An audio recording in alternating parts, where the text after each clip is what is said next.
Monsieur le Président, chers collègues, cette décision modificative est bien la vôtre et mon intervention portera contre les propositions qui sont avec vous. Toutefois, nous savons bien que nous parlons d'un budget dont vous avez hérité et qui a été impacté par la crise sanitaire. Justement, sur les circonstances exceptionnelles, cette décision modificative nous inquiète. Les finances de la métropole subissent un effet ciseau. Il y a des prix, d'une part une augmentation des dépenses de près de 92 millions d'euros et d'autre part une baisse des recettes de plus de 65 millions.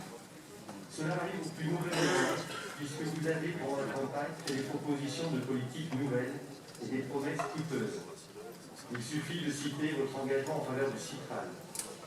Ces engagements sont logiques dans une campagne électorale, mais leur atterrissage dans le budget métropolitain posera problème. Comment allez-vous financer vos engagements? Et même plus globalement, comment allez-vous retrouver les marges de manœuvre en investissement? Le vice-président aux finances nous indique qu'il ne souhaite pas utiliser le levier fiscal. Donc, d'ailleurs, cette marge de manœuvre va encore être réduite par l'État puisque Emmanuel Macron, le président de la République, a promis une baisse des impôts de production pour les entreprises.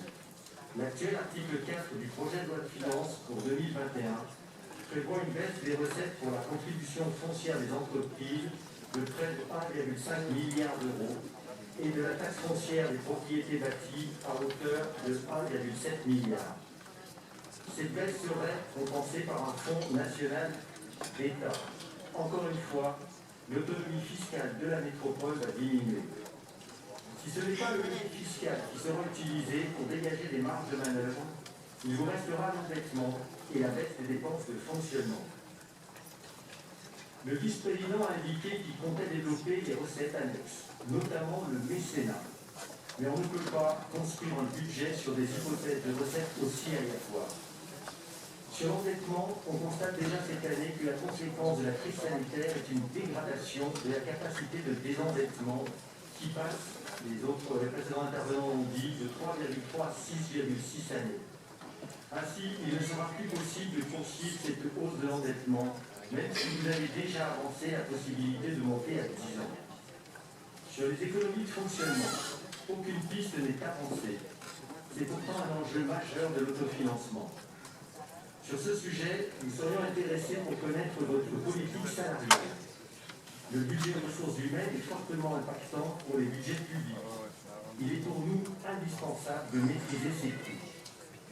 Nous espérons que vous nous épargnerez les effets de communication de l'ancienne majorité qui se targuait de 0 € d'augmentation des charges de personnel, alors que la ligne 012 du budget de la métropole, qui est consacrée, a augmenté d'année en année.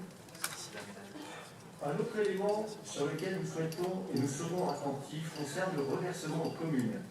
Les communes bénéficient chacune d'un reversement lié à la compensation des transferts de charges et un autre lié à la solidarité.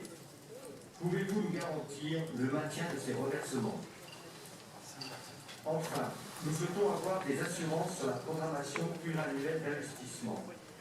Si vous deviez diminuer l'investissement, c'est tout un pan de l'économie locale qui s'en retrouverait impacté et, par ricochet, les recettes fiscales à venir de la métropole.